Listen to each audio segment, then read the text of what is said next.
Another hero steps up. Georgia State Representative Mesha Mainor has announced that she is leaving the Democratic Party and will join the Republican Party. Mesha touched on this difficult decision in this recent tweet. My name is Rep. Mesha Mainor, and today I made the decision to leave the Democrat Party. I represent a blue district in the city of Atlanta, so this wasn't a political decision for me. It was a moral one. I will never apologize for being a black woman with a mind of my own. Before anyone gets upset, am I saying she's a hero for becoming a Republican? Absolutely not. There's nothing heroic about joining a political party. In my opinion, your party affiliation, if you have one, should be taken with a grain of salt. What should not be taken with a grain of salt are your values. And if you're forced to make a choice between your values and your political identity, it is heroic to have the courage to stand by your values.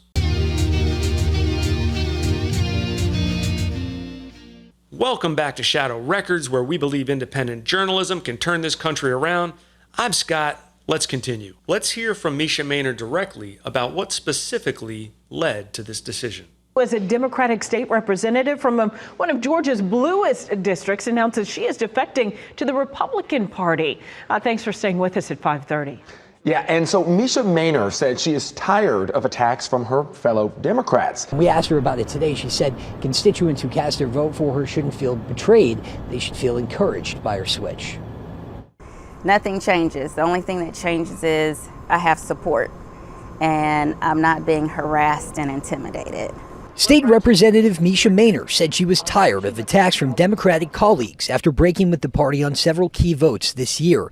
But the last straw, she says, was a vote on a school voucher bill that would have given parents stipends for private educations and homeschooling. They put checks up on social media for $1,000 to run against me. Nobody wants to talk about that.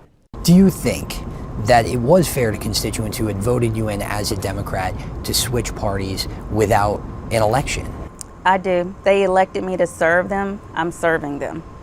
So I haven't changed anything. I'm the same person, same values, voting for the same things. Just because I switch parties doesn't mean now I'm going to switch my values and my ideals.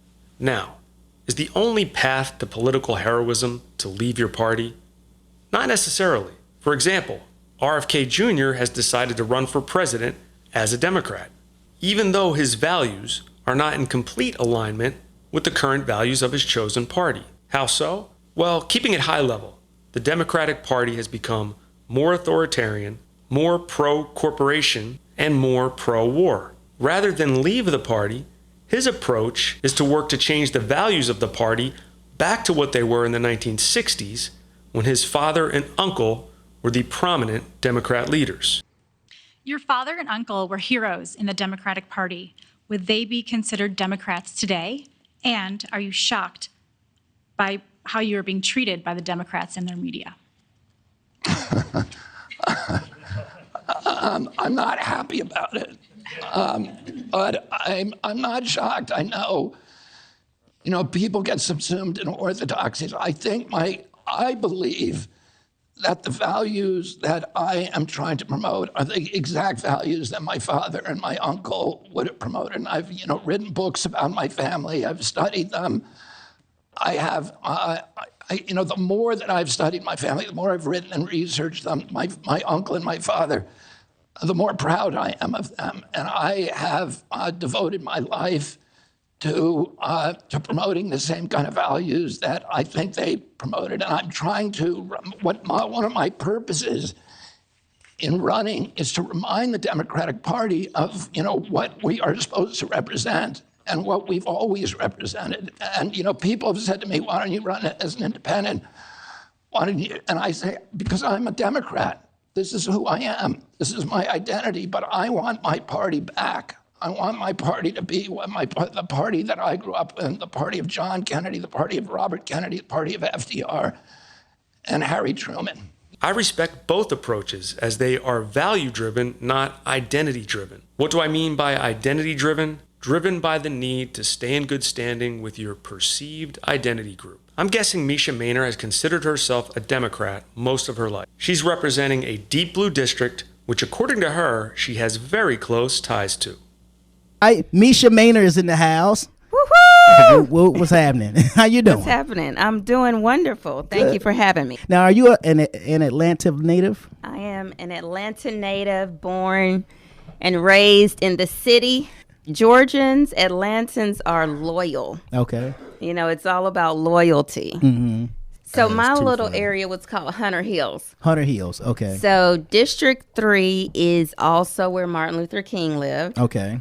So what was the thing that prompted you to decide, you know, I need to put my best foot forward, need to get into this political game? So I was not interested in politics whatsoever. Right. I was actually on vacation with my two daughters, okay, Chloe and Alexis. Mm-hmm.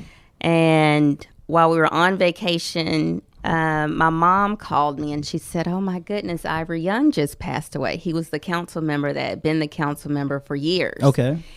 And I had this fleeting thought that said, I think I'll run. As you were sipping on your Mai Tai? I have By the beach? experience to make things happen and make things run efficiently. Okay. And then I got a phone call from someone, and they were like, "Hi, my name is such and such, and I'm running for Ivory Young's seat, and, can I get your vote?" And I was like, "Oh, I'm supposed to be running." So as I'm on the phone with him, I'm like looking up stuff and texting people. Oh my gosh, should I run? Mm-hmm. And in a nutshell, I prayed about it with my friends and family, got their counsel, and everybody was like, "You know what, Mesha, you care about people, and you should definitely do it because your heart is in the right place." Okay. To go against the grain of your primary social group takes tremendous courage. So this had to be a decision she did not take lightly. There's no risk in going along to get along. Many, when faced with this type of challenge, will compromise their values, as that is often the path of least resistance. Some have outsourced their values to their identity group so long ago, they don't even have independent values they can pinpoint. However, that appears to be changing, probably out of necessity. I've noticed many heroes stepping up lately, and the response from the public has been very encouraging. Robert F. Kennedy Jr., one of the most controversial and censored people over the past 3 years, has been polling at between 15 and 20% against an incumbent president. That is very impressive. So I'm encouraged. This we the people idea has led to the most prosperity the world has ever seen. But self-government is not like a self-driving car. You can't set your destination, curl up in the back seat, and take a nap. We have to stay active and informed, and periodically validate that our values that we've hopefully formed through our individual life experiences and education are still being represented by the people for whom we're voting. And if they're not, speak up. That is how I see it. I'd love to get your perspective, so leave a comment. If you've enjoyed the content, please hit the like button, subscribe for more.